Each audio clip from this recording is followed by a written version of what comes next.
ভারতের ভিসা জটিলতায় বাংলাদেশিরা পাকিস্তান ভ্রমণে আগ্রহী হচ্ছে।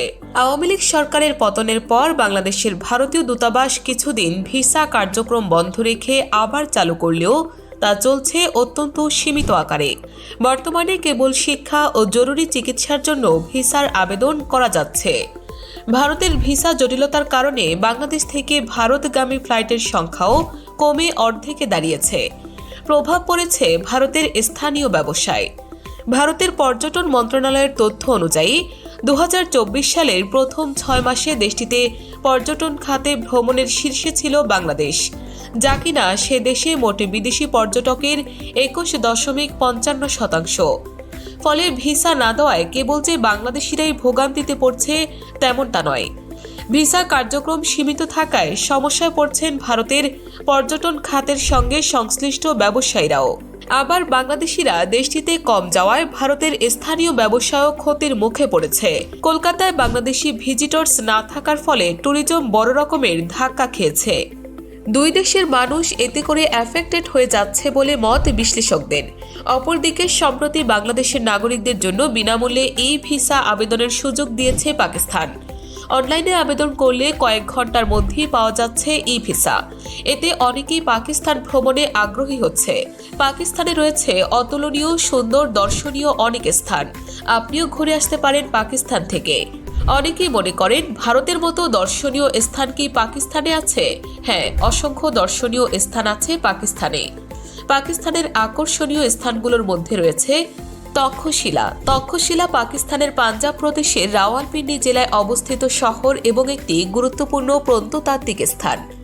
তক্ষশিলার অবস্থান ইসলামাবাদ রাজধানী অঞ্চল এবং পাঞ্জাবের রাওয়ালপিন্ডি থেকে প্রায় 32 কিলোমিটার উত্তর পশ্চিমে, যা গ্র্যান্ড ট্রাঙ্ক রোড থেকে খুব কাছে।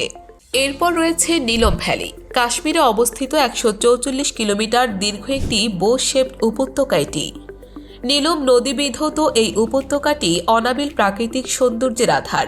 এর রয়েছে অনন্য প্যানোরামিক ভিউ। সশব্দে বয়ে চলা এই পাহাড়ি নদীটির দুই পাড়ে উঁচু পর্বত শ্রেণী, ঘন সবুজ অরণ্য আর দৃষ্টিনন্দন প্রাকৃতিক সুষমা আপনাকে নিয়ে যাবে স্বপ্নের কোনো এক দেশে। এরপর রয়েছে হুঞ্জা ভ্যালি, গিলগিট বাল্টিস্তান প্রদেশের একটি পাহাড়ি উপত্যকা। এটি হুঞ্জা নদীর উত্তর পশ্চিমে অবস্থিত। এটি একটি রাজস্বিক উপত্যকা। 2500 মিটার উচ্চতায় অবস্থিত এই উপত্যকাটি রয়েছে 3টি ধাপ: উচ্চতর হুঞ্জা, কেন্দ্রীয় হুঞ্জা এবং নিম্নতর হুঞ্জা। নয়নাভিরাম এই উপত্যকায় দেখার মতো অনেক কিছুই পাবেন ভ্রমণেচ্ছুরা। এর পরে রয়েছে কঙ্গন ভ্যালি, মনসিহরা জেলার উত্তর পূর্ব দিকে অবস্থিত একটি ভ্রমণ বান্ধব আর দৃষ্টিনন্দন উপত্যকা কঙ্গন ভ্যালি। পাকিস্তানের এই আকর্ষণীয় স্থানটি দেখার জন্য সারা পৃথিবী থেকে ভ্রমণ পিপাসুরা ছুটে আসেন।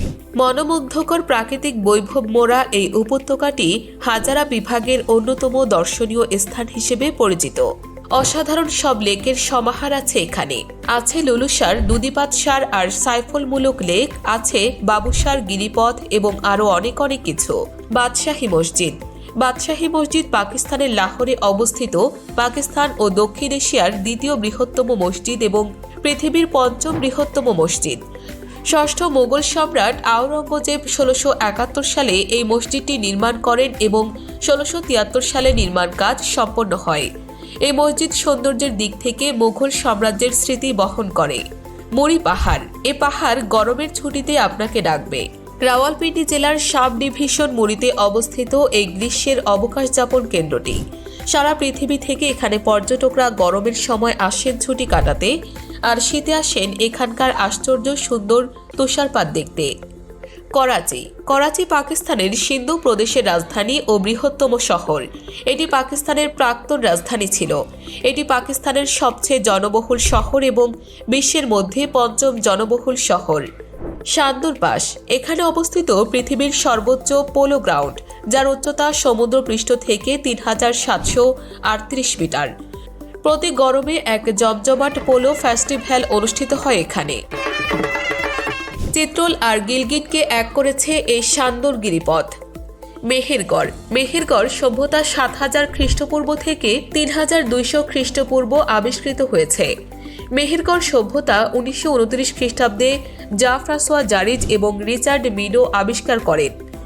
এখন এটি বিশ্বের প্রাচীনতম সভ্যতা হিসেবে পরিচিত। দিগদিগন্ত ডেস্ক।